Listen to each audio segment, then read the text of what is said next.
سبحانہ تعالیٰ نے صحیح دعا کرنے کی طرف توجہ دلائی. دونوں طرح کے لوگوں کی دعاؤں کا ذکر کر دیا تاکہ انسان سمجھ جائے کہ بہترین دعا کس کی ہے، جامع دعا کس کی ہے، فائدے والی دعا کس کی ہے. اور ویسے بھی ذکر کے بعد دعا کیونکہ قبول بھی ہوتی ہے، اس مناسبت سے بھی ذکر کے کثرت کے بعد دعا کرنے کا ذکر کہا گیا ہے. یعنی صرف اتنا ہی کافی نہیں کہ انسان اللہ تعالیٰ کی تعریف کرے اور حمد و ثنا کرے، بلکہ اپنی ضروریات کی چیزیں بھی مانگے، منہ کھول کر بول کر اللہ تعالیٰ کے سامنے اپنی حاجت رکھے، اپنی فریاد رکھے، اپنی ضرورت رکھے. اسی لیے ذکر اور پھر دعا. اور پھر ان لوگوں کی یہاں مذمت کی گئی کہ جن کی دعاؤں کا مرکز اور محور صرف اور صرف دنیا ہوتی ہے. وَهُمْ عَنِ الْآخِرَةِ هُمْ غَافِلُونَ، اور آخرت سے وہ غافل ہی رہتے ہیں، آخرت کے بارے میں کچھ نہیں مانگتے. یعنی ان کی دعاؤں کا جو بڑا حصہ ہے یا صرف ان کی دعائیں دنیا کے گرد گھومتی. اس معیار پر ہم سب کو بھی پرکھنا چاہیے کہ ہم سب سے زیادہ شدت کے ساتھ یا پہلی دعا کیا مانگتے ہیں. اگر ہمیں پتہ چلے کہ یہ قبولیت کا وقت ہے تو ہم سب سے پہلے کیا مانگیں گے. ہم میں سے ہر ایک کو اپنی اپنی دعاؤں کا جائزہ لینا چاہیے کہ کہیں ہم تو ان لوگوں میں شامل نہیں کہ جو صرف دنیا مانگتے ہیں، اور کیا واقعی ہمیں اپنی آخرت کی اور آخرت میں سے بھی بھلائی کے ساتھ آگ کے عذاب سے بچنے کی دعا ہمارے دل و دماغ پر ہے. تو یہاں ان لوگوں کی تعریف کی گئی ہے کہ جو ایسی دعا کرتے ہیں کہ جس میں وہ اپنی دنیا کی خیر بھی مانگتے ہیں، اپنی آخرت کی خیر بھی مانگتے ہیں، اور سب سے بڑے شر یعنی جہنم کی آگ اور جہنم کے عذاب سے بچنے کی دعا کرتے ہیں. تو اس میں دعا مانگنے کا ایک ادب اور سلیقہ بھی سکھا دیا گیا. آپ دیکھیے کہ یہاں پر صرف 3 آیتیں ہیں اور 3 آیتوں کے اندر بہت بڑا مضمون بیان کر دیا گیا. تو فرمایا فَإِذَا قَضَيْتُم مَنَاسِكَكُمْ، جب تم اپنے مناسک حج پورے کر چکو. حج پر بھی انسان کیوں جاتا ہے؟ اپنا فرض پورا کرنے کے لیے، عبادت کرنے کے لیے، اور انہی عبادتوں کا ایک حصہ دعا بھی ہے. یعنی ہم سب کے دل میں ہوتا ہے کہ ہم حج یا عمرے پر جائیں تو پہلا خیال کیا آتا ہے کہ وہاں جا کر دعائیں کریں گے، کیونکہ دعا بذات خود بھی عبادت ہے. تو جب تم اپنے حج کے مناسک پورے کر چکو اور سارے ریچولز تمہارے پورے ہو جائیں اور تم آرام سے بیٹھو، تو پھر یہ کہ تم اللہ سبحانہ تعالیٰ کا ذکر کرو. اور حج کے تمام مناسک کے دوران بھی ذکر کرنا چاہیے، اور جب مناسک پورے ہو جائے تو اس کے بعد بھی رک کر دعا کرنی چاہیے. جیسے آپ دیکھیں طواف کے بعد کیا کرتے ہیں، 2 رکعت پڑھتے ہیں اور پھر آپ دعائیں کرتے ہیں.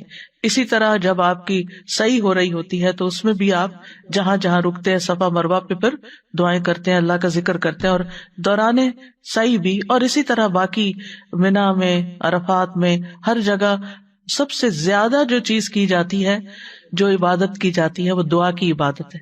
عرفہ میں آپ دیکھیے کہ نبی صلی اللہ علیہ وسلم نے ظہر اور عصر دونوں نمازوں کو اکٹھا کر دیا، یعنی قصر پڑھی اور جمع پڑھی. یعنی گویا جو فریضہ ہے اس سے مختصر ترین وقت میں فارغ ہو کے پھر مختصر سا خطبہ دیا، اور باقی زوال شمس سے لے کر غروب شمس تک دعا ہی دعا کی. یعنی جو وقت کا ایک بہت بڑا حصہ دعائیں ہی دعائیں. اس سے بھی اندازہ کر سکتے ہیں آپ کہ دعا کی کیا اہمیت ہے ہماری زندگی میں، اور ہمیں کتنی دعائیں کرنی چاہیے. اور پھر یہ کہ نسک میں نہ صرف یہ چلو آتے ہیں بلکہ جانور ذبح کرنا اور قربانی اور یہ تمام چیزیں بھی آتی ہیں. تو مراد یہ ہے کہ جب قربانی ہو جاتی ہے تو پھر ایک طرح سے حج کے تمام مناسک ادا ہو جاتے ہیں، اور اس وقت انسان اللہ کا ذکر کرے، یعنی حج سے فارغ ہونے کے بعد مراد ہے. اسی طرح جب ہم نماز سے فارغ ہو جاتے ہیں تو آخر میں ہماری سب سے اہم چیز دعا ہی ہوتی ہے. اور اس ذکر سے جو یہاں پر کہا گیا ہے اس سے مراد ایک تو منا کے دنوں کی تکبیرات ہے کہ سب سے زیادہ ذکر ان کا ہونا چاہیے، اللہ کی بڑائی بیان کرنی چاہیے. نماز کے بھی بعد سلام پھیر کر ہم سب سے پہلے کیا کہتے ہیں؟ اللہ اکبر. اسی طرح حج کے مناسک ادا کرنے کے بعد بھی اللہ اکبر. یعنی اگر اس عبادت کی ہمیں توفیق ہوئی ہے تو اس میں کسی غرور اور کسی بڑائی کی بات نہیں ہے، بلکہ ساری توفیق اللہ ہی کی دی ہوئی ہے، اور اللہ ہی کا ذکر ہے، اللہ ہی کی یاد ہے. اور اسی طرح حج کے تمام مقامات میں مسنون دعائیں پڑھنا ضروری ہے. تو علم کے ساتھ اگر انسان حج کرتا ہے تو پھر ان تمام سنتوں کو پورا بھی کرتا ہے اور پورا پورا فائدہ اٹھاتا ہے۔ اس لیے حج پر جاتے ہوئے سب کچھ سیکھ کر جانا چاہیے، دعائیں بھی یاد کر کے جانا چاہیے، اور اگر حافظہ کمزور ہو تو دعاؤں کی کتابیں ساتھ لے کے جانی چاہیے تاکہ کوئی چیز مانگنے سے رہ نہ جائے، کیونکہ نبی صلی اللہ علیہ وسلم کی دعائیں جامع ہوتی ہیں، ان میں سب کچھ ہمیں مل جاتا ہے، لہٰذا اگر وہ سب ہم مانگ لیں تو گویا ہم نے دنیا اور آخرت کی خیر مانگ لی۔ عربوں کا طریقہ یہ تھا کہ حج سے فارغ ہو کر اپنے آباء و اجداد کے کارناموں کا ذکر کرتے، ہر قبیلہ اپنے اپنے بڑے جو گزرے ہوئے شخصیتیں تھیں، جو سردار تھے، ان کا ذکر کرتے کہ انہوں نے یہ کارنامے کیے اور وہ کیے، حسب نسب پہ فخر ہوتا تھا۔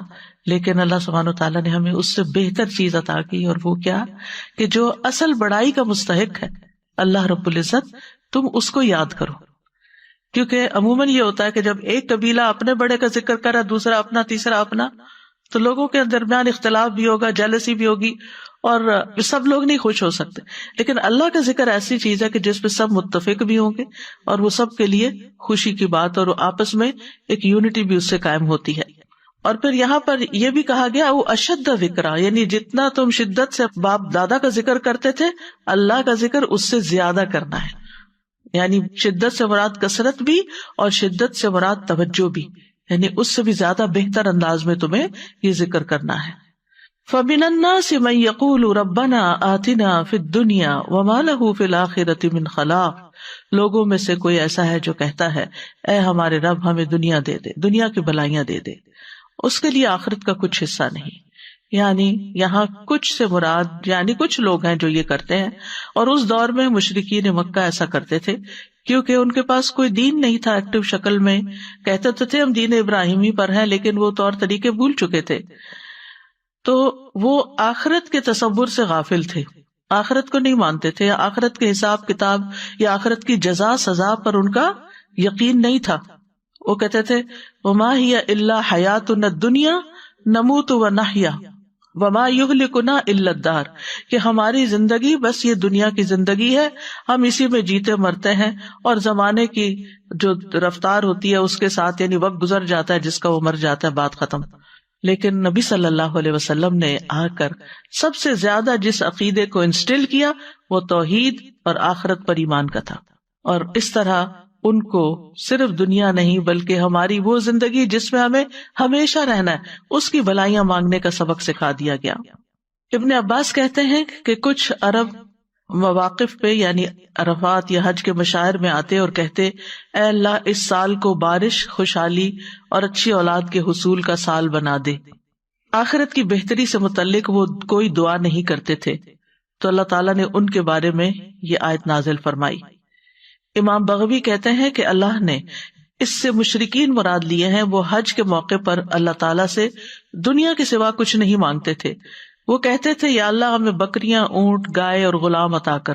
ان کی دنیا یہی تھی۔ ایک آدمی کھڑا ہوتا اور کہتا اے میرے رب میرے باپ کا ایک بہت بڑا خیمہ تھا اور اس کے پاس بہت زیادہ مال تھا، تو مجھے بھی ویسا ہی دے جیسے اس کو دیا۔ یہ طریقہ تھا ان کی دعا کرنے کا۔ قتادہ کہتے ہیں یہ ایسا بندہ ہے جس کی نیت صرف دنیا کی ہوتی ہے، یہ دنیا کے لیے خرچ کرتا ہے، اسی کے لیے عمل کرتا ہے اور اسی کے لیے تھکاوٹ اور مشقت اٹھاتا ہے، آخرت اس کے ذہن میں نہیں ہوتی، آخرت کی جزا اور آخرت کا فائدہ۔ وَمَا لَهُ فِي الْآخِرَةِ مِنْ خَلَاقٍ، ایسے لوگوں کا جن کا مطمع نظر، جن کا گول اور جن کی توجہ اور دلچسپیوں کا سارا مرکز صرف دنیا ہے، ایسے لوگوں کے لیے پھر آخرت میں کچھ نہیں۔ جو آخرت کو بھول کر زندگی گزار رہے ہیں یعنی غفلت میں پڑے ہوئے ہیں، پھر ان کے لیے آخرت میں کچھ نہیں ہوگا، صرف دنیا مانگتے ہیں، دنیا چاہتے ہیں، دنیا کے لیے محنت کرتے ہیں تو ان کو دنیا ہی ملے گی، اور اگر وہ دین کے کام بھی دنیا کمانے کے لیے کر رہے ہیں تو بس صرف دنیا ہی ملے گی، آخرت نہیں ملے گی۔ قارون کے پاس بہت بڑی دولت تھی، اس کے خزانوں کا حال یہ تھا کہ خزانوں کی کنجیاں، خزانے نہیں، خزانے تو پتہ نہیں پھر کتنے ہوں گے، ان کی کنجیاں طاقتور آدمیوں کی ایک پوری جماعت مشکل سے اٹھا سکتی تھی۔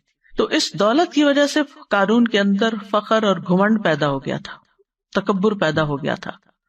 تو اس وقت کچھ صالح بندوں نے اس کو یہی نصیحت کی تھی کہ دولت پر فخر نہ کرو، بلکہ اللہ نے تجھے جو دیا ہے اس سے آخرت کا طالب بنو، یعنی اس سے اپنی دنیا نہیں آخرت کماؤ اور دنیا کا بھی حصہ نہ بھولو.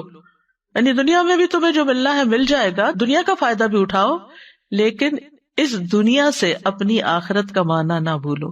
اور عقل مند انسان وہی ہوتا ہے جو دنیا میں رہتے ہوئے دنیا کی ہر چیز سے اپنی آخرت کمانے کی فکر کرتا ہے.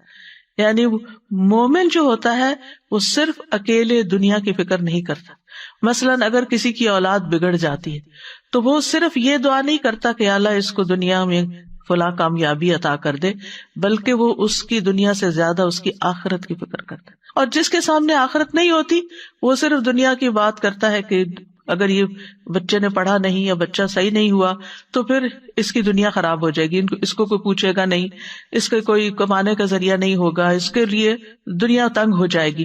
اور اس وقت بالکل آخرت ان کے ذہن سے نکلی ہوئی ہوتی ہے کہ دنیا میں بگاڑ کا مقصد صرف دنیا کا بگڑنا نہیں ہے، بلکہ اس سے مراد آخرت کا بگاڑ بھی ہے. یعنی دونوں چیزیں انسان کی بگڑتی ہیں. تو مراد اس سے یہ ہے کہ انسان دنیا کی دعا بھی مانگے اور آخرت کی بھی مانگے. یعنی دنیا میں انسان کا بہت بڑا حصہ کیا ہے؟ وہ حصہ ہے کہ جس سے وہ ابدی زندگی کو حاصل کر لیتا ہے. وَمِنْهُمْ مَنْ يَقُولُ رَبَّنَا آتِنَا فِي الدُّنْيَا حَسَنَةً وَفِي الْآخِرَةِ حَسَنَةً وَقِنَا عَذَابَ النَّارِ. اور ان لوگوں میں سے بعض ایسے ہیں جو بلند ارادوں والے ہیں، جو بڑی بات سوچتے ہیں، جن کی سوچ بڑی ہے، جن کا ہورائزن بڑا ہے، وہ دنیا اور آخرت دونوں مانگتے ہیں. وہ کہتے ہیں ہمیں دنیا میں بھی بھلائی عطا کر اور آخرت میں بھی بھلائی عطا کر. وہ بھلائی جو دنیا میں وہ طلب کرتے ہیں اس میں ہر وہ خیر شامل ہے جس کا ملنا بندے کو پسند ہوتا ہے. یعنی جو بھی آپ کی چاہت ہے دنیا کے اعتبار سے، جس میں خوشگوار وسیع رزق حلال ہے، نیک بیوی یا نیک شوہر ہے، نیک اولاد جسے دیکھ کر آنکھیں ٹھنڈی ہوتی ہوں، آرام اور راحت کی زندگی، نفع مند علم، اعمال صالحہ کی توفیق، یعنی جیسے انسان کو اچھے اچھے کام کرنے کا موقع مل جائے، صدقہ کرنے کا، صلہ رحمی کرنے کا. حضرت علی رضی اللہ عنہ کہتے ہیں کہ تم اپنی صحت اور اپنی قوت اور اپنی جوانی اور اپنی دولت کے معاملے میں یہ نہ بھولو کہ تم اس کے ذریعے سے آخرت چاہو. یعنی یہ سب چیزیں کیوں مانگو کہ ہمیں یہ دولت، مال، صحت کیوں ملے؟ تاکہ ہم اس سے اپنی آخرت کمائیں. اور جہاں تک آخرت کا تعلق ہے تو اس سے مراد جنت ہے. للذین احسنوا الحسنی وزیادہ. جن لوگوں نے نیکی کی ان کے لیے نہایت اچھا بدلہ اور کچھ زیادہ بھی ہے. قتادہ کہتے ہیں اس سے مراد دنیا میں عافیت ملنا اور آخرت میں عافیت ملنا. یعنی دنیا اور آخرت کی بھلائی کو ایک لفظ سے بیان کرتے، اور وہ کیا ہے؟ عافیت. یعنی جان میں، مال میں، اولاد میں، صحت میں، ہر چیز میں عافیت، کہ انسان نقصان اور شر سے محفوظ ہو جائے. اور اس میں کوئی حرج کی بات نہیں کہ انسان اپنی آخرت کے ساتھ ساتھ دنیا میں جو چیزیں وہ چاہتا ہے وہ اس کو نصیب ہوں. اور اس میں مثلاً یہ کہ وہ اپنی ویل بینگ کے بارے میں، اپنی صحت کے بارے میں، اپنی طاقت کے بارے میں دعا کرتا ہے تو کوئی حرج نہیں. لیکن اس کے بیک آف مائنڈ ضرور یہ بات ہونی چاہیے کہ اللہ تعالیٰ جو بھی مجھے دے میں اس سے پھر اپنی آخرت کے لیے، اللہ کی رضا کے لیے زیادہ کام کر سکوں. اور پھر آپ دیکھیے کہ یعنی جب سے انسان کی موت شروع ہوتی ہے اس سے لے کر اللہ تعالیٰ کے دیدار تک جتنے بھی مرحلے ہیں اللہ تعالیٰ ان سب کو آسان کر دے. یعنی جب ہم آخرت کی بھلائی مانگے تو یہ ساری چیزیں ذہن میں ہوں کہ ہماری موت آسان ہو، ہمارا قبر کا حساب آسان ہو، ہماری قبر کی زندگی نعیم اور راحت والی ہو، ہم قبر سے اٹھے جب حشر میں تو ہمارا حشر کا اٹھنا وہ خوبصورت ہو، اس میں ہمارے اندر اطمینان ہو، کسی قسم کی کوئی گھبراہٹ نہ ہو، اللہ تعالیٰ کی رضا حاصل ہو، اور پھر رب رحیم کا قرب حاصل ہو. یہ تمام چیزیں اس میں آ جاتی ہیں. وقنا عذاب النار، اور ہمیں آگ کے عذاب سے بچا. یعنی ان اعمال سے ہماری حفاظت فرما اس دنیا میں جو ہمیں آگ کی طرف لے جانے والے ہوں، اور ہمیں بخشش عطا فرما. یعنی ہمارے گناہ جو کوتاہیاں ہو جائیں ان کو معاف کر دے تاکہ ہماری آخرت میں آگ سے چھٹکارا ہو سکے. اولئک لہم نصیب، ایسے لوگوں کو حصہ ملتا ہے کس سے؟ مما کسبوا، اس کے مطابق جو انہوں نے کمائی کی. یعنی دنیا کے لیے جو کوشش محنت کرو گے دنیا میں ملے گا، اور آخرت کے لیے جتنی کوشش محنت کرو گے وہاں ملے گا. یعنی یہ ساتھ بتا دیا گیا. دعا اپنی جگہ ہے لیکن ساتھ کوشش چاہیے، کیونکہ عام طور پر ہم ایک طرف ہو جاتے ہیں، یا صرف کوشش پہ فوکس کر دیتے ہیں یا صرف دعا پہ فوکس کرتے ہیں۔ اب آپ دیکھیں کہ کتنی جامع ہے تین آیات، ذکر سے آغاز ہوا، دنیا اور آخرت کی بھلائی کی دعا مانگنے کو کہا گیا، آگ کے عذاب سے بچنے کو کہا گیا، اور اس کے ساتھ ساتھ کوشش کی طرف توجہ دلائی گئی۔ اور واللہ سریع الحساب، اللہ بہت جلد حساب لینے والا ہے، یعنی اللہ سبحانہ وتعالیٰ کے لیے کچھ بھی مشکل نہیں کہ وہ سارے بندوں کے ایک ایک عمل کا حساب کر دے، ذرے ذرے کا۔ وَمَن يَعْمَلْ مِثْقَالَ ذَرَّةٍ خَيْرًا يَرَهُ، یعنی جہاں کوشش کی بات ہوئی تو پھر ذرے کے برابر بھی اگر کوئی نیکی کرتا ہے تو وہ اس کو دیکھ لے گا، اپنے اعمال نامے میں پا لے گا، چھوٹی سے چھوٹی نیکی بھی۔ اور اگر گڑبڑ کی، کوئی غلط کام کیا، چھوٹی سے چھوٹی برائی بھی وہاں نظر آ جائے گی۔ تو اس لیے بہت ضروری ہے کہ انسان اس دعا کو اپنی زندگی کا حصہ بنا لے۔ یہ بہت ہی جامع اور کامل دعا ہے جس میں دنیا اور آخرت کی ساری چیزیں آ جاتی ہیں، اور یہ دعا اس قابل ہے کہ اسے اپنی باقی دعاؤں پر ترجیح دی جائے۔ کل جیسے کسی نے سوال کیا تھا کہ بہت ساری دعائیں اکٹھی ہو گئی ہیں اور بہت ساری چیزیں ہو گئی ہیں تو وہ ایک اوور ویلمنگ سچویشن ہو جاتی ہے، تو پھر کیا کریں؟ ٹھیک ہے، ان چیزوں کو بھی اپنے اپنے وقت پر رکھیں، پلان کریں، لیکن اگر کم سے کم ٹائم ہے تو پھر کیا مانگ لیں؟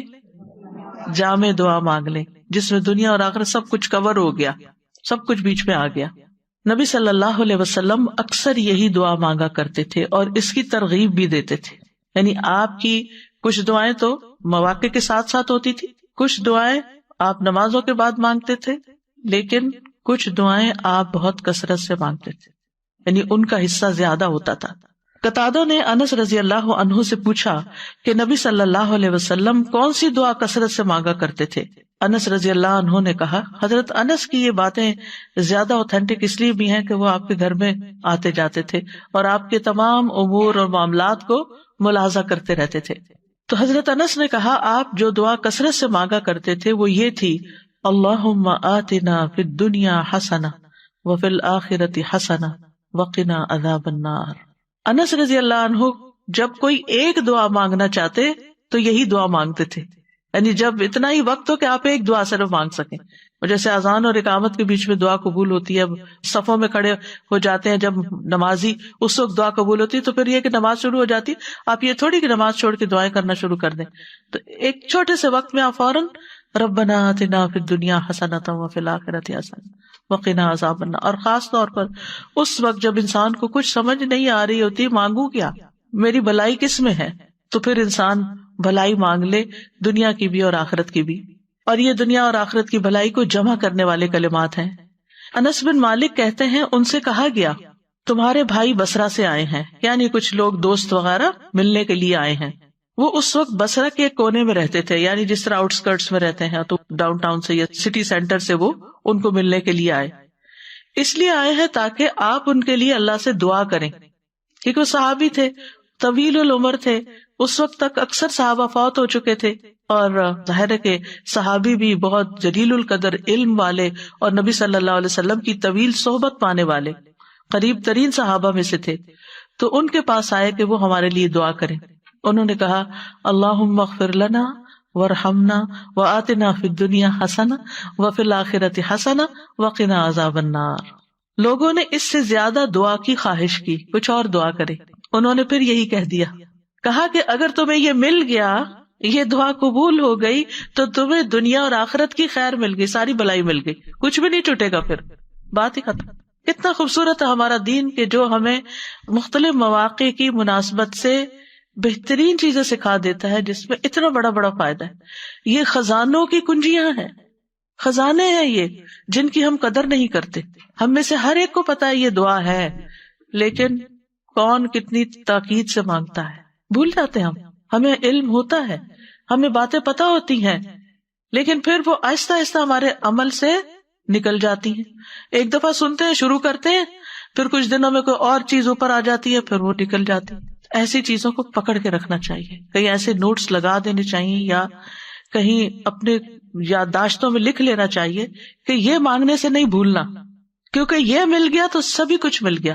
اور آپ دیکھیے کہ وقت کے ساتھ ساتھ زندگی کتنی مصروفیت کا شکار ہو گئی ہے، یعنی جتنی سہولتیں زیادہ ہو گئی ہیں اتنی مصروفیت زیادہ بڑھ گئی۔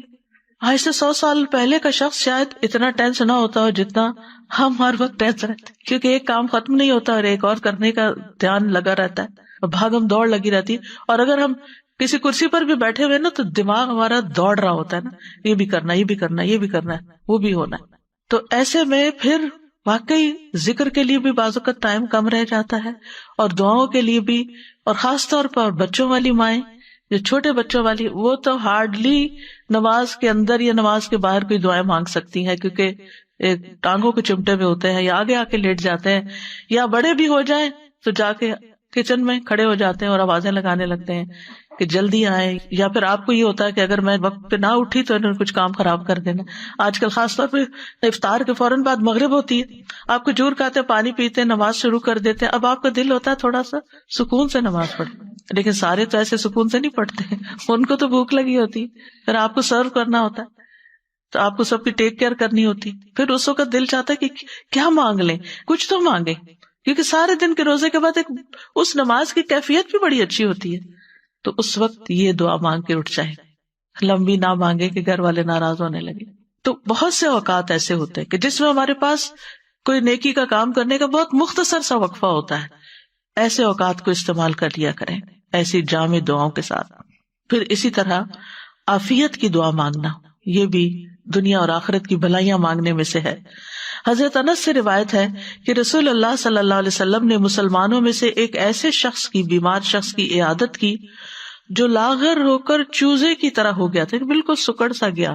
تو رسول اللہ صلی اللہ علیہ وسلم نے اس سے فرمایا، کیا تم اللہ سے کسی چیز کی دعا کرتے تھے یا اس سے کچھ مانگا کرتے تھے؟ اس نے کہا، جی ہاں، میں کہتا تھا، اے اللہ تو مجھے آخرت میں جو سزا دینے والا ہے وہ دنیا میں ہی دے دے. اس پر رسول اللہ صلی اللہ علیہ وسلم نے فرمایا، سبحان اللہ، تم میں اتنی طاقت نہیں، تم اس کی استطاعت نہیں رکھتے، تم نے یہ کیوں نہ کہا اللہم آتنا فی الدنیا حسنۃ وفی الآخرۃ حسنہ وقنا عذاب النار. یاد رکھیے یہ دعا نبی صلی اللہ علیہ وسلم سے اللہم کے ساتھ آتی ہے اور قرآن میں ربنا کے ساتھ آتی ہے. ان دونوں میں سے جو بھی آپ، کیونکہ یہ نہ ہو کہ پھر آپ پوچھیں یہ پڑھیں یا وہ پڑھیں، جو بھی آپ کا دل چاہے پڑھیں. پھر آپ صلی اللہ علیہ وسلم نے اس شخص کے لیے دعا کی جو اتنا کمزور ہو گیا تھا، تو اللہ تعالیٰ نے اس کو شفا عطا کر دی. یہ دعا اس لحاظ سے بھی بڑی اہم ہے کہ رکن یمانی اور حجر اسود کے درمیان مانگی جاتی.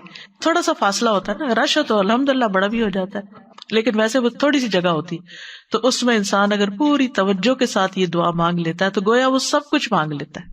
اب دیکھیں ہمارے دین نے ہم سب کے لیے، ہم جیسے کمزور لوگوں کے لیے کتنی رعایت اور سہولت رکھی ہے. جن کے حافظے کمزور ہوں، جنہیں بہت ساری دعائیں یاد نہ ہوں، جو بہت کچھ نہ مانگ سکتے ہوں، وہ کم از کم اتنی دعا یاد کر کے چلے جائیں. یہ تو ہر حاجی کر سکتا ہے، یعنی ان پڑھ سے ان پڑھ، کمزور سے کمزور حافظے والا ایک یہ دعا سیکھ کے چلا جائے اور یہ بھی مانگتا رہے تو گویا سبھی کچھ اس نے مانگ لیا. ابن رجب کہتے ہیں کہ سلف صالحین ایام تشریق میں اس دعا کو کثرت سے مانگنا پسند کرتے تھے، یعنی جب کہ حج کے مناسک ختم ہو جاتے تھے اور منا کے دنوں کے جو باقی دن ہوتے ہیں. اور عطا کہتے ہیں کہ جو شخص بھی حج کر کے اپنے وطن واپس جانے لگے اور جب وہ اپنے اہل و عیال کی طرف متوجہ ہو تو یہی دعا پڑھے. امام نووی کہتے ہیں یہ دعا مطلق ہے، اس کی کوئی حد نہیں، تو یہ دعا ہر وقت اور ہر لمحے کی جا سکتی ہے. اٹھتے بیٹھتے چلتے پھرتے یہی مانگ سکتے ہیں. نماز میں، نماز کے علاوہ دیگر اوقات میں، دعا کو شروع کرتے وقت، دعا کے اندر، مریض کی شفا کے لیے بھی اور باقی مواقع پر بھی، قبولیت کے اوقات میں، یعنی ہر موقع پر آپ یہ دعا پڑھ لیں. یعنی یہ دعا تو ہم میں سے ہر ایک کو لازماً زبانی یاد ہونی چاہیے تاکہ جب دل چاہے اس کو پڑھ لیں. تو بہرحال جو بھی اس کو پڑھے گا اور جتنی آپ کوشش کریں گے، محنت کریں گے اور اس کے ساتھ ساتھ نیک اعمال کریں گے، اللہ تعالیٰ دعائیں سنے گا. اور پھر آپ دیکھیے کہ اس سے یہ بھی پتہ چلتا ہے کہ اللہ تعالیٰ ہر ایک کی سنتا ہے. جو صرف دنیا مانگتا ہے اور کوئی دنیا اور آخرت دونوں مانگتا، من الناس سے، لوگوں میں سے، یہ نہیں کہا مومنوں میں سے، جو بھی مانگے گا اس کو ملے گا. لیکن آخرت کی بھلائیاں تو جو آخرت پر ایمان رکھتا ہے اسی کو ہی نصیب ہوگی. بہرحال اللہ سبحانہ تعالیٰ بندوں سے جلد حساب لینے والا ہے اور قیامت کے دن بیک وقت وہ سب سے حساب لے سکتا ہے. اللہ کی قدرت بہت بڑی ہے اور دنیا میں بھی اس کو بندوں کا حساب لیتے ہوئے دیر نہیں لگتی، اس لیے ہر موقع پر، ہر تکلیف کے موقع پر اسی کی طرف پلٹنا چاہیے۔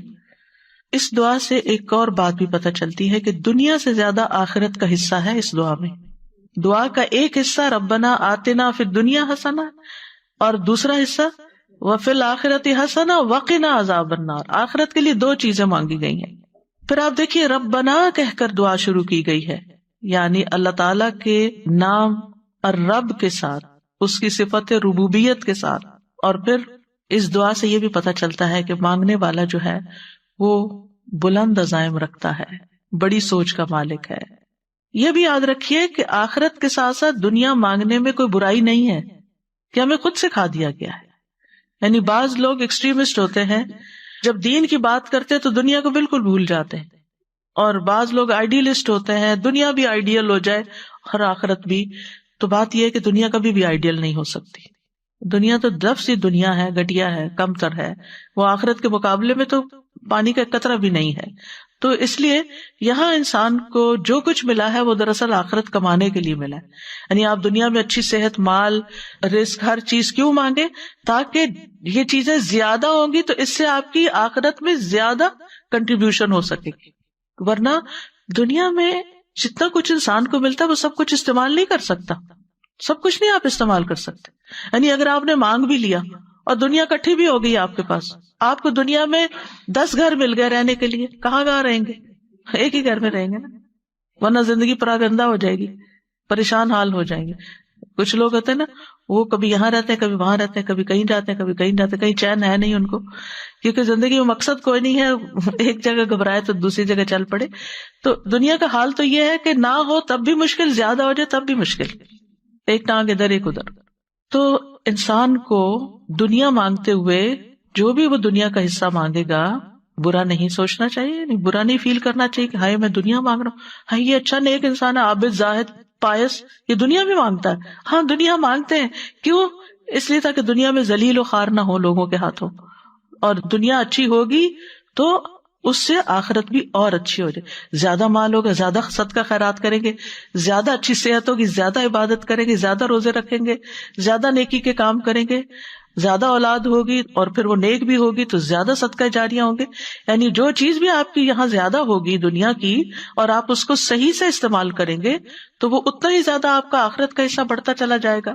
لیکن اگر کوئی شخص یہ ساری چیزیں صرف دنیا کی خاطر مانگتا ہے تو پھر نقصان ہے۔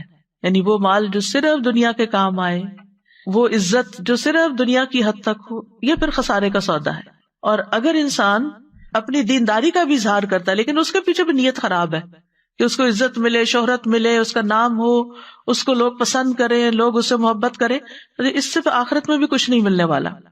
تو اس لیے انسان کو حسنہ مانگنی چاہیے اور اس میں نیت پھر آخرت کمانے کی ہونی چاہیے۔ اور یہ بھی ہے کہ اپنی دعاؤں میں رغبت اور رہبت، امید اور خوف دونوں چیزیں شامل ہونی چاہیے، جیسے اس دعا کے اندر ہے۔ اور اب دیکھیے کہ قرآنی دعائیں جو ہیں وہ بڑی ہی جامع دعائیں ہیں اور اس میں تمام مقاصد پورے ہوتے ہیں جن کی انسان اپنی دنیا اور آخرت کی فکر کرتا ہے۔ ہاں، ان آیات سے یہ پتہ ضرور چلتا ہے کہ صرف دنیا طلب کرنے کی مذمت، صرف دنیا مانگنا برا ہے، کیونکہ دنیا کو آخرت پر ترجیح نہیں دینی چاہیے۔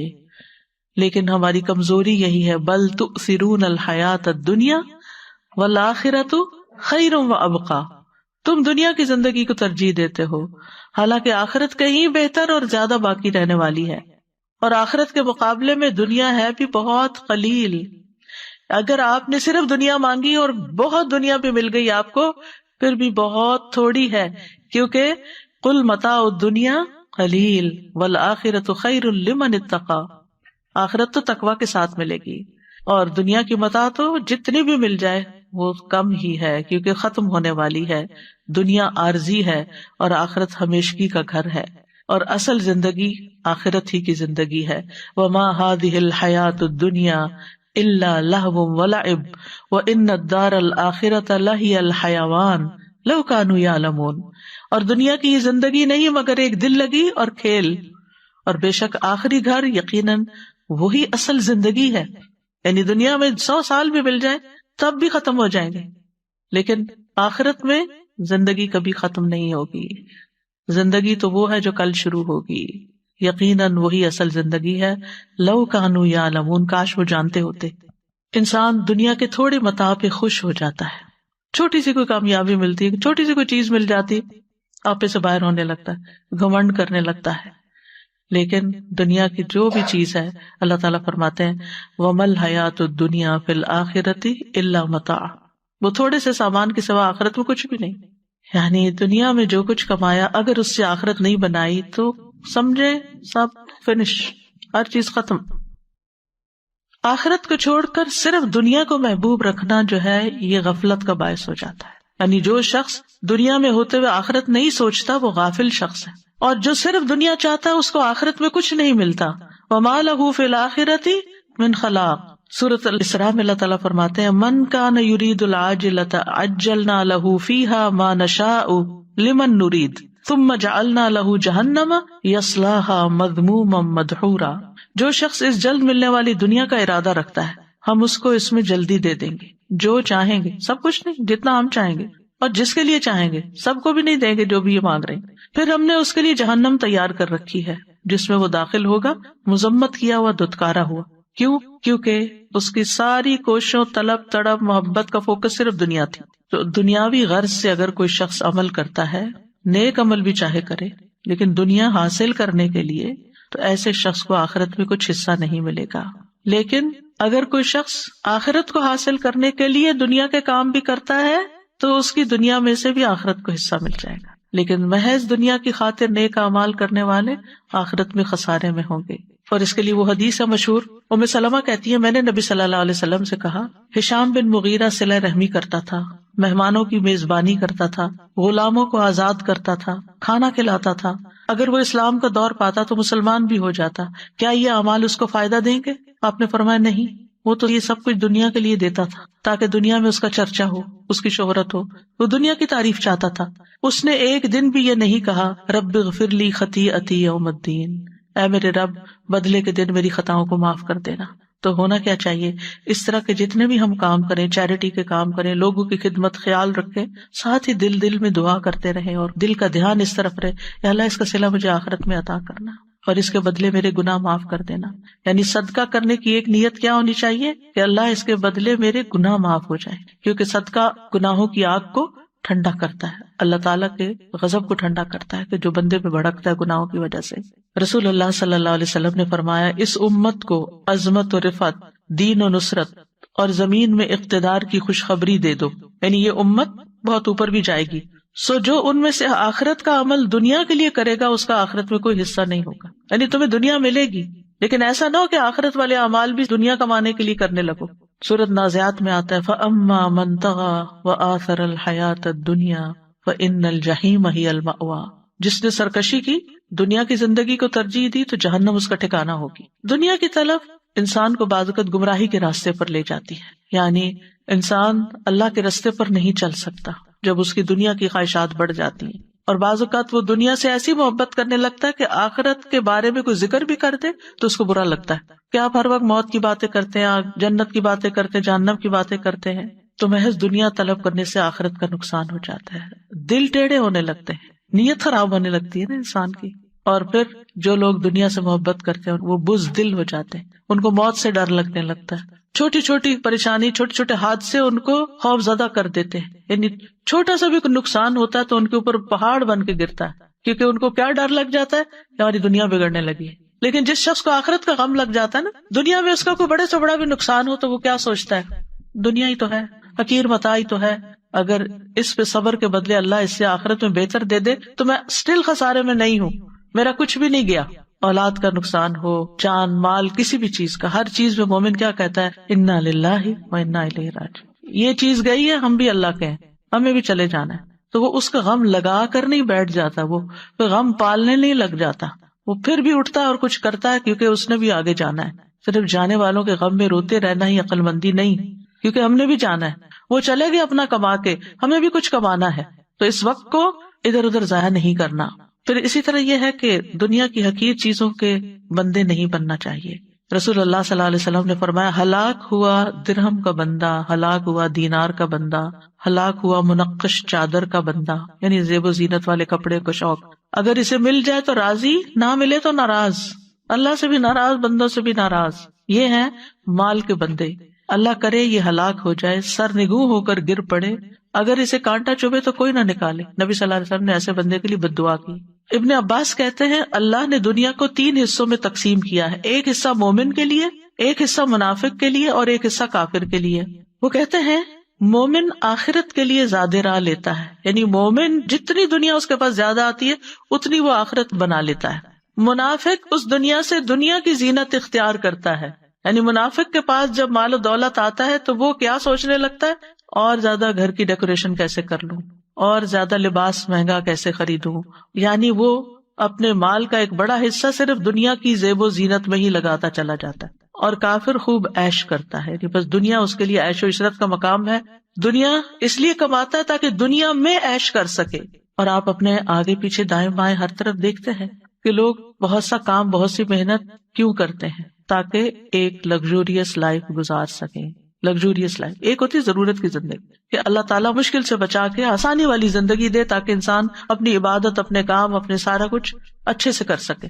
اور ایک ہے عیش و عشرت والی زندگی، کہ زیادہ کام ہو تاکہ زیادہ عیش و عشرت ہو.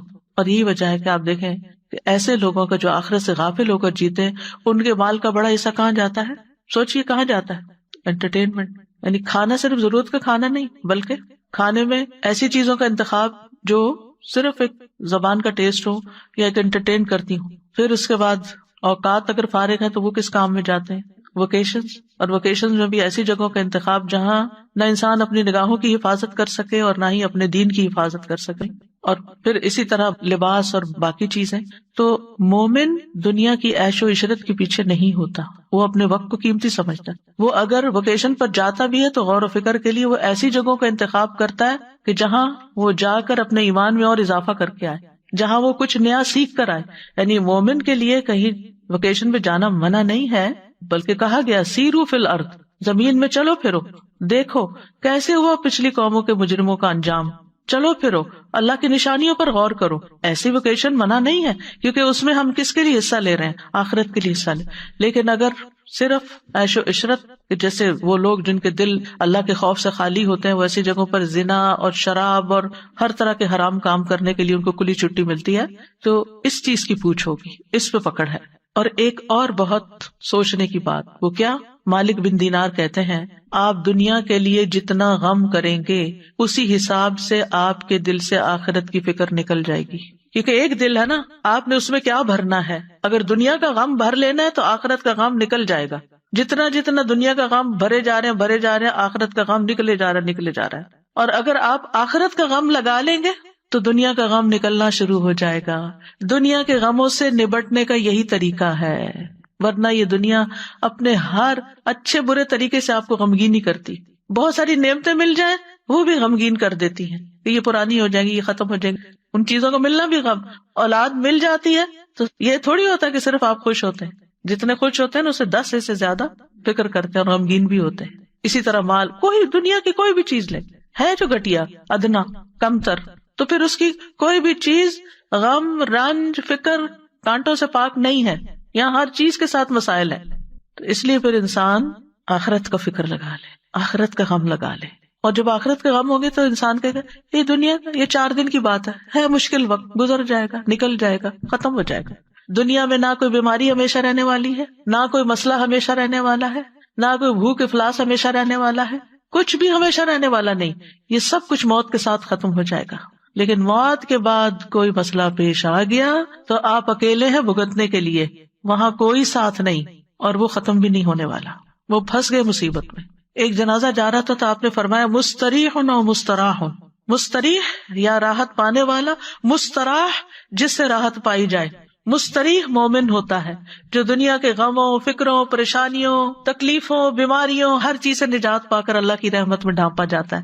آگے اس کے لیے فرشتے استقبال کرنے والے، نورانی شکلوں والے، اس کی جان نکالنے والے، اس کو روح و ریحان ان کی خوشخبری دینے والے. قبر اس کے لیے بہت وسیع باغ کی طرح، اور اس کے لیے آرام اور راحت اور نعیم، اور پھر رب کی رضا کی خوشخبری جنت کو دکھا دیا جائے گا. مستریح دنیا میں نہیں جانا واپس، غموں کا گھر، وہ دنیا میں رہنے کو پسند ہی نہیں کرے گا، ہاں سوائے ایک کے جو شہید ہو کر آیا، وہ ایک دفعہ بھیجے وہی لذت پا کر آؤ اللہ کی راہ میں جان دینے کی جو پہلے پائی تھی. باقی وہاں جس کو اچھا استقبال مل گیا بس اس کی تو عیش ہو گئی، اب عیش ہی عیش ہے. پھر قیامت کے دن اٹھے گا، وہاں راحت ہے، اللہ تعالیٰ سے ملاقات انتہائی خوشگوار ہے، اور پھر اس کے بعد حساب کتاب، میزان پہ حوض کوثر پر نبی صلی اللہ علیہ وسلم سے ملاقات ہے، پل صراط میں آنکھ چپکتے گزر گئے، پھر آگے جنتیں، راحتیں، نعمتیں، اللہ کا دیدار، کیا کچھ ہے مومن کے لیے. مستریح، اور دوسرا ہے مستراح. وہ کون ہے؟ جو مرتا ہے تو لوگوں کو سکون ملتا ہے، لوگوں کی زندگی آرام میں آتی ہے، کیونکہ اس نے اتنا فساد مچایا ہوا ہوتا ہے فرعون کی طرح دنیا میں، کہ جب ایسے فرعون دنیا سے جاتے ہیں، ایسے فسادی لوگ دنیا سے جاتے ہیں، ایسے فسادی لوگ گھر سے نکلتے ہیں تو گھر والے شکر کرتے ہیں، اللہ تیرا شکر ہے تو نے اٹھا لیا اس بندے کو، ہماری جان آسان ہو گئی. ایسے نہ بنے کہ لوگ آپ کے مرنے کی دعائیں کرنے لگے، لوگوں کے فائدے کے بنے، لوگوں کے کام کے بنے. کچھ لوگ ایسے ہوتے ہیں جن کی زندگیاں گھر والوں نے حرام کی ہوئی ہوتی ہے، اور بعض اوقات صرف ایک خاتون یا ایک مرد کی وجہ سے وہ زندگی حرام. ابیوسو ہسبینڈ، یعنی کوئی کام سیدھا نہیں، کوئی بات سیدھی نہیں، ہر بات پہ گالیاں گلوچ، مار کٹائی، لڑائی جھگڑے. آپ یقین کریں اس وقت روزے سے ہوں، یعنی شاید ہی کوئی دن یا پھر شاید ہی کوئی ویک ایسا جاتا ہے کہ جس میں اس قسم کی باتیں نہ سننے کو ملے، کہ جس میں خواتین اپنے ہسبینڈز کی برائیاں اور ان کی تکلیفیں، یا ساس کی برائیاں، یا کسی اور کی، یعنی لوگوں کو ہی دکھی اور پریشان کر کے رکھا ہوا ہے. لوگوں نے لوگوں کی زندگیاں حرام کی ہوئی، گھر میں لڑائیاں، بچوں کی طرف سے پریشانیاں. لگتا ہے کہ کوئی گھر خالی نہیں ہے اس سے. لوگوں کو آخرت بھول گئی ہے، اسی لیے وہ اپنی زبان سے دوسروں کو تکلیف دیتے، اسی لیے وہ دوسروں کے اوپر ظلم ڈالتے، اسی لیے بدتمیزی اور بد اخلاقی کرتے ہیں کہ کوئی ان کو پوچھنے والا نہیں ہے. اگر انہیں اللہ کا ڈر ہو، اللہ کا تقویٰ ہو، انہیں فکر ہو کہ قبر میں بھی جانا ہے، فرشتے نے جان لینے بھی آنا ہے، اور ایسا بے بس ہو کے پڑا ہوگا کہ کوئی بھی مدد نہیں کرے گا، تو رہ جائے گا یہ سارا دنیا کا ساز و سامان. بعض اوقات صرف مال کے پیچھے جھگڑے ہیں، بہن بھائی خون کے رشتے آپس میں کٹے ہوئے اور ایک دوسرے پہ مقدمے کر رہے ہیں، ایک دوسرے سے لڑائیاں کر رہے ہیں. یعنی حد ہی ہو گئی ہے فتنے فساد کی کہ آپ جدھر نظر اٹھا کے دیکھتے جس بندے کے پاس بیٹھتے ہیں وہیں کوئی نہ کوئی ایسے ظلم کی داستانیں ہیں. ہم کدھر کو جا رہے ہیں؟ ہم کیا کر رہے ہیں؟ ہمیں اپنی آخرت بھولی ہوئی ہے، اس لیے یہ سب کچھ ہے. چھوٹے سے دنیا کے حقیر مال و متاع کے لیے آپس کی لڑائیاں ہو رہی ہیں. تو بہرحال جو دنیا کا غم لگاتا ہے وہ آخرت سے غافل ہو جاتا ہے، اور جو آخرت کا غم لگاتا ہے وہ دنیا کے غم سے آزاد ہو جاتا ہے. اور خاص طور پر جو ہی موت آتی ہے مستریح. اس لیے مومن جو ہے وہ موت کی تیاری کرتا ہے، فکر کرتا ہے کہ وہاں پریشانی نہ ہو، لیکن اس کو ایک پل خوشی بھی اندر سے ہوتی ہے کہ جانے سے فائدہ ہی ہے اگر اللہ تعالیٰ لے جاتا ہے.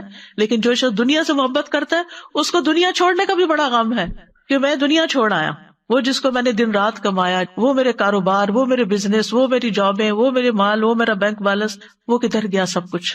یعنی ایک وہ شخص ہے جس کو ڈاکٹر کہتے ہیں بس آپ کے پاس 2 مہینے ہیں، اور اس نے اپنی آخرت کے لیے تیاری کی ہوتی ہے، تو وہ سکون سے ان 2 ماہ کو گزارتا ہے اللہ کا ذکر کرتے، اللہ کا یاد کرتے ہوئے. اور ایک وہ شخص ہے جس نے صرف دنیا میں اپنا سب کچھ لگایا ہوتا ہے، جب اس کو موت کی خوشخبری کوئی دے دیتا ہے کہ اب تو آپ کے پاس گنے چنے دن ہیں، تو اس کو یہ غم پھر بھی کم ہوتا ہے کہ آگے کیا ہونا ہے میرے ساتھ. اس کو پھر یہ غم ہوتا ہے کہ میرے پیچھے اس مال کا کیا ہوگا، ہائے افسوس میں اس سے فائدہ نہ اٹھا سکا، جس کے لیے میں نے چوری کی، ڈاکے ڈالے، لوگوں کے مال غصب کیے، حرام کھایا، اور ظلم اور زیادتی کے ساتھ میں نے اپنی زندگی گزاری. تو اس لیے ابھی وقت اور مہلت ہے ہمارے پاس، ہم اپنے رویوں کو ٹھیک کر لیں، ہم صبر سے کام لیں، ہم اپنے اخلاق کو اچھا کر لیں، اور ہم اپنی آخرت کو کسی قیمت پر نہ جانے دیں.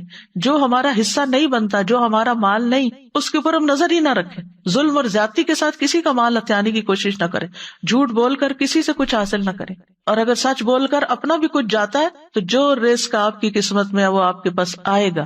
مومن کا یہ یقین ہوتا ہے کہ موت اس وقت تک نہیں آئے گی جب تک میں اپنا رزق پورا نہیں کر لوں. تو بہرحال ہمیں یہ دعا کرتے رہنا چاہیے کہ اللہ دنیا میں بھی اچھا دے، آخرت میں بھی اچھا دے، دونوں جگہ ہماری بھلائی ہو، لیکن آخرت مقصد اول اور دنیا مقصد ثانی ہو. یعنی ترتیب یہ ہو، یعنی اللہ کی رضا، آخرت کا ثواب، اور اس کے ساتھ ساتھ دنیا میں بھی ایک اچھی عزت والی زندگی ہو، آرام والی زندگی ہو کہ جس میں انسان کو فائدہ ہو. اب یہ جو حسنہ ہے نا، تو بعض اوقات ہم سمجھتے ہیں کہ حسنہ سے مراد صرف نعمتوں کا ملنا ہے نا. ہاں، اس کے ساتھ اللہ کی اطاعت کی توفیق ہونا، یہ بہت بڑی حسنہ ہے. مثلاً آپ اپنے والدین کے خدمت گزار ہیں، ان کے فرما بردار ہیں، آپ اپنے گھر میں ایک امن سکون قائم کیے ہوئے ہیں، آپ اپنے شوہر کے مددگار ہیں، آپ اپنے بچوں کی خدمت کرتے ہیں اور خوش دلی سے.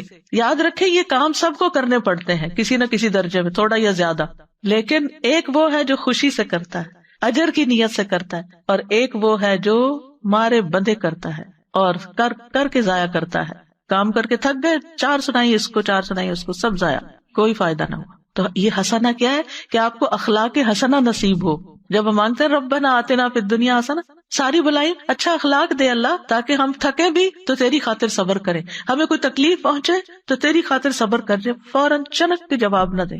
بعض لوگ ہوتے ہیں اتنی سی بات برداشت نہیں کرتے، ذرا سی بات برداشت نہیں کرتے، کسی نے ذرا سا کچھ کہہ دیا فوراً پلٹ کے جواب، اور ایسا جواب کے پہلے سے بھی زیادہ دوسرے کا دل جلا دیا. تو ان عادتوں پر بھی قابو پانے کی ضرورت ہے. آپ دیکھیے ماچس کی جو تیلی ہوتی ہے وہ کتنی چھوٹی سی ہوتی ہے لیکن کتنے بڑے بڑے فساد کر جاتی ہے. بعض اوقات انسان کے منہ سے نکلی ہوئی چھوٹی سی بات ہوتی ہے لیکن ایسی آگ لگاتی ہے دوسروں کو کہ ہر چیز ہی جل کے رہ جاتی ہے، گھر برباد ہو جاتے ہیں، طلاقیں ہو جاتی ہیں، گھر ٹوٹ جاتے ہیں ایسی ہی چھوٹی سی تیلی لگانے سے.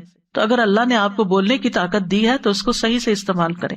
اور پھر آپ دیکھیے کہ جب انسان اپنی آخرت کی فکر کرتا ہے نا تو اس کی دنیا خود ہی سنورنے لگتی ہے.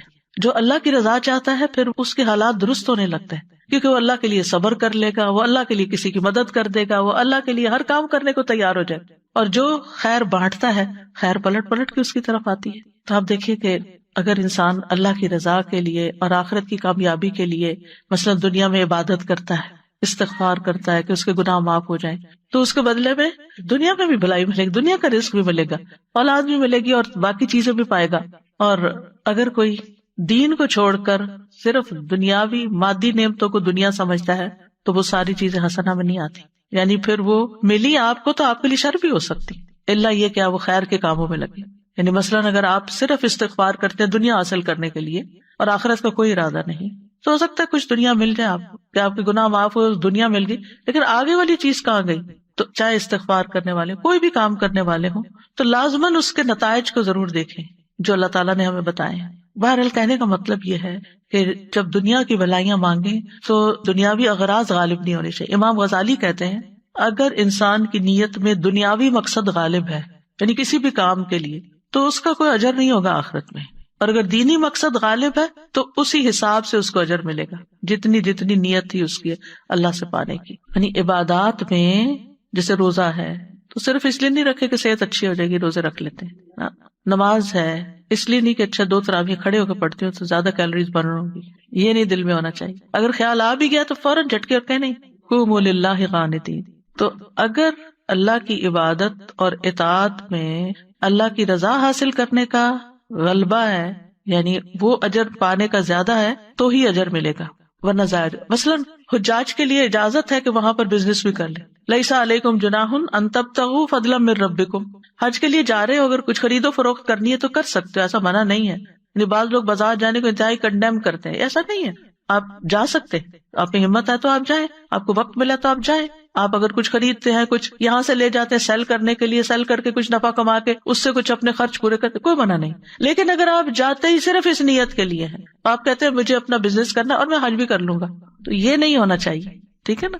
یعنی عبادت کے جو دنیاوی فائدے ہیں وہ ہمارا مقصد اول نہیں ہونا چاہیے، وہ مقصد ثانی ہونا چاہیے. ایمان والوں کے لیے تو ہر عمل کے نتیجے میں دنیا اور آخرت دونوں کی خیر آتی ہے. ایمان والوں کو یہ فائدہ نصیب ہوتا ہے. وقیل للذین اتقوا ماذا انزل ربکم قالوا خیرا للذین احسنوا فی ہذہ الدنیا حسنہ للذین احسنوا فی ہذہ الدنیا حسنہ وَلَدَارُ الْآخِرَةِ خَيْرٌ وَلَنِعْمَ دَارُ الْمُتَّقِينَ.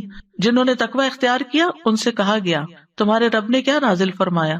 تو انہوں نے کہا بہترین بات ان لوگوں کے لیے جنہوں نے بھلائی کی، اس دنیا میں بڑی بھلائی ہے اور آخرت کا گھر تو بہت بہتر ہے، اور یقیناً تقوی والوں کے لیے اچھا گھر ہے، یعنی آخرت کا گھر. اللہ کے دوستوں کے لیے دنیا اور آخرت دونوں کی خوشخبریاں ہوتی ہیں. الا ان اولیاء اللہ لا خوف علیہم ولا هم یحزنون. سنو اللہ کے دوستوں کو نہ کچھ خوف ہوگا نہ غمگین ہوں گے. کون ہے اللہ کے دوست؟ الذین آمنوا وکانوا یتقون، وہ جو ایمان لائے اور وہ تقوی اختیار کرتے ہیں. لہم البشری فی الحیاۃ الدنیا، ان کے لیے دنیا کی زندگی میں بھی خوشخبری ہے. وفی الآخرہ، آخرت میں بھی خوشخبریاں ہیں. لا تبدیل لکلمات اللہ، اللہ کی باتیں نہیں بدلتی، اللہ کی باتیں بالکل سچی ہیں. ذالک هو الفوز العظیم، یہ ہے عظیم الشان کامیابی، یہ سب سے بڑی کامیابی، اور یہ مومن کو ہی ملتی ہے، کیونکہ مومن کے لیے دنیا کی نعمتیں حرام تھوڑی ہیں.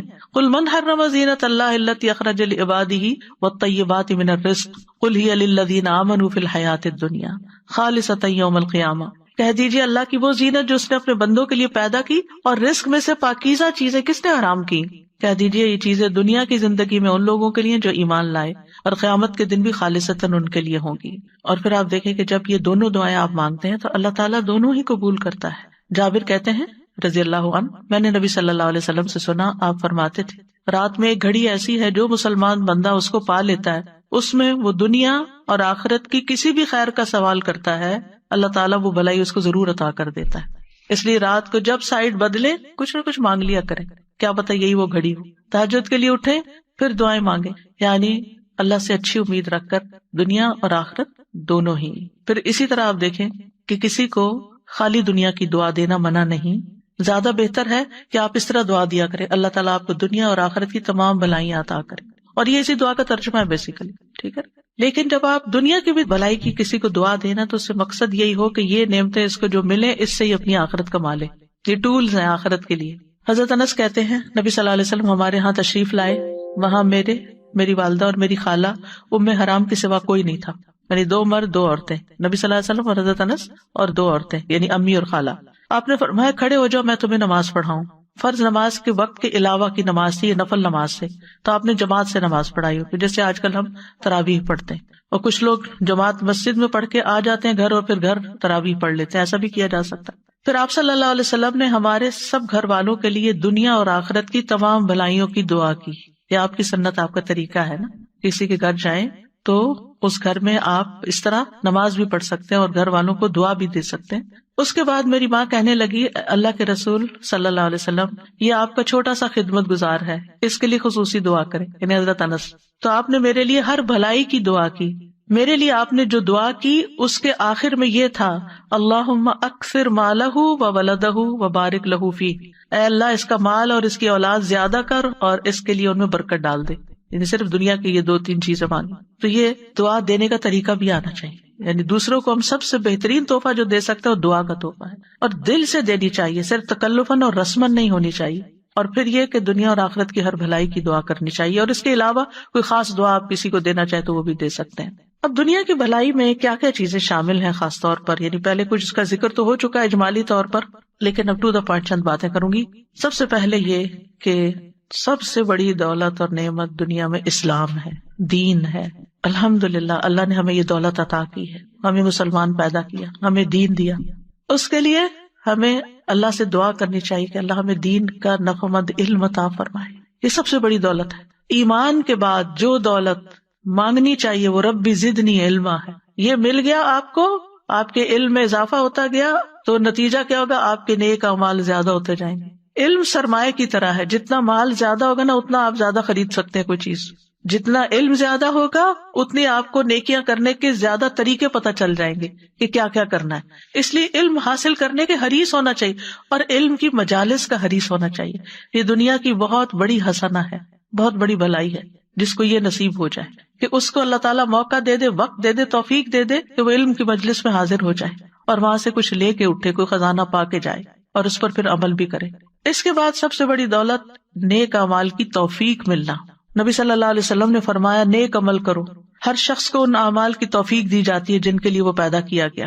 جو شخص نیک ہوگا اسے نیکوں کے عمل کی توفیق ملی ہوتی ہے، اور جو بدبخت ہوتا ہے اسے بدبختوں کے عمل کی توفیق ملی ہوتی ہے. آپ دیکھیں بہت سے لوگ علم رکھتے ہیں مگر عمل کوئی نہیں کرتے، باتیں بہت کرتے ہیں لیکن جب عمل کا وقت آتا ہے انہیں سمجھ ہی نہیں آتی انہوں نے کیا کرنا. تو اس لیے حکمت مانگنی چاہیے کہ اللہ ہمیں رائٹ ٹائم پہ رائٹ ڈیسیژن کرنے کی توفیق عطا کر کہ کس وقت کرنا کیا ہے، ہمیں اپرچونٹیز اویل کرنے کی توفیق دے. کیونکہ بعض اوقات ہمارے گھر کے سامنے دریا بہ رہا ہوتا ہے اور ہم پیاسے بیٹھے ہوتے ہیں کیونکہ ہمیں توفیق نہیں ہوتی، ہمیں سمجھ نہیں آ رہی ہوتی کہ یہ بھی خزانہ ہے. پھر آپ صلی اللہ علیہ وسلم نے یہ آیت بھی تلاوت کی، فَأَمَّا مَنْ أَعْطَى وَاتَّقَى وَصَدَّقَ بِالْحُسْنَى فَسَنُيَسِّرُهُ لِلْيُسْرَى۔ پھر یہ ہے کہ انسان اچھے علم پر عمل کے ساتھ ساتھ، توفیق مانگنے کے ساتھ ساتھ، ہر کام میں اللہ کی مرضی کو تلاش کرے، اس کے مطابق زندگی بسر کرے۔ فرمایا افمن اتبع رضوان اللہ کمن باء بسخط من اللہ ومأواہ جہنم وبئس المصیر ہم درجات عند اللہ واللہ بصیر بما یعملون۔ آل عمران 162 اور 3۔ کیا وہ شخص جو اللہ کی رضا کے پیچھے چلا اس شخص جیسا ہے جو اللہ کی طرف سے کوئی ناراضگی لے کے لوٹا، جس کا ٹھکانہ جہنم ہے اور وہ برا ٹھکانہ ہے؟ یہ لوگ اللہ کے نزدیک مختلف درجات میں ہیں اور اللہ خوب دیکھنے والا ہے جو وہ کر رہے ہیں۔ پھر نعمتوں کو صحیح استعمال کرنے کی توفیق مانگنا کہ اللہ جو تو نے دیا ہے اس کو مجھے اچھی طرح برتنا بھی نصیب فرما، کیونکہ کچھ لوگوں کے پاس بہت کچھ ہوتا ہے، انہیں سمجھ ہی نہیں آتی وہ کہاں خرچ کریں، وہ ادھر ادھر پھینکتے رہتے ہیں، فضول چیزوں پہ خرچ کرتے رہتے ہیں، گھر میں بیکار کی چیزیں خرید کر لے آتے ہیں جسے کوئی استعمال نہیں کرتا، ردی کی ٹوکری میں جاتی ہیں یا ایسی جگہ پر جہاں کوئی بھی ان کا خریدار نہیں ہوتا۔ مطلب کیا ہے؟ مطلب یہ کہ پھر سمجھ نہیں ہے نا، عقل نہیں ہے۔ تو نعمتوں کو صحیح استعمال کرنے کی توفیق ملنا بھی حسنہ ہے۔ تندرستی، وقت کا صحیح استعمال، لمحے کا صحیح استعمال۔ صرف ٹک ٹاک پر ہی نہیں بیٹھے رہیں کہ ایک کے بعد ایک چیز دیکھتے رہیں، انجوائے کرتے رہیں، صرف سیاست کے اوپر ہی باتیں نہ کرتے رہیں۔ افسوس یہ کہ آج کل اچھے بھلے عقل مند مسلمان جو قرآن پڑھے ہوئے ہیں، دین جانتے ہیں، وہ رمضان کی رحمتوں اور برکتوں سے فائدہ اٹھانے کی بجائے اپنی شخصیت پرستی میں مبتلا ہو کر اپنی شخصیتوں کے ترانے پڑھ رہے ہیں یا مخالفوں پر سچے جھوٹے الزام لگا رہے ہیں۔ کیا کما رہے ہیں؟ سوچو کیا کما رہے ہو؟ آپ کی ان باتوں سے کیا آپ کی تقدیر بدل جائے گی؟ کیا بنے گا آپ کا؟ کس قدر خسارے میں ہیں ہم؟ یہ لمحات، یہ گھڑیاں، کوئی ہم نے گارنٹی لے رکھی ہے کہ اگلے سال ہمیں ملیں گی؟ خبروں پہ خبریں، تبصروں پہ تبصرے، باتوں پہ باتیں، نتیجہ کیا ہے؟ آج سے 1 سال پہلے آج کے دن جو خبریں تھی مشہور، کچھ یاد ہے آپ کو؟ کچھ بھی یاد نہیں۔ اس کا آپ کی زندگی پہ کیا اثر پڑا؟ اور اگر پڑا بھی، اگر کووڈ کی خبریں تھی کوئی اور پڑا بھی، تو آپ نے بٹ رہے ہیں نا اکیلے، کسی اور کو کیا اس سے؟ تو شخصیتوں پر باتیں کرنے اور